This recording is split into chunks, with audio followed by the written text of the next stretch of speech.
આંતરરાષ્ટ્રીય નર્સ દિવસ નિમિત્તે બ્રહ્માકુમારી સુરત વરાછા સેવા કેન્દ્ર દ્વારા સેવા સમર્પણ અને કરુણાની જીવંત પ્રતિમૂર્તિ સમાન નર્સોના સન્માનાર્થે વિશેષ કાર્યક્રમનું આયોજન કરવામાં આવ્યું.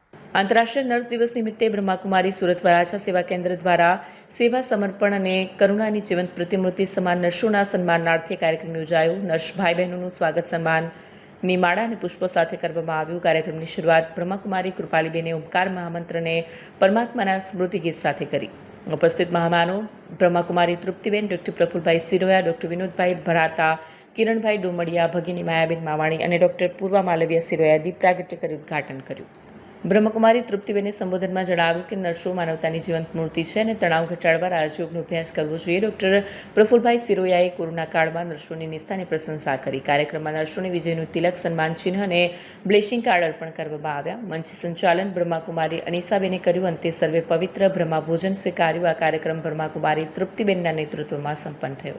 કેમેરામેન હકીમ શેખ સાથે વસીમ હાસમીનો રિપોર્ટ, આઝાદ ન્યૂઝ, સુરત.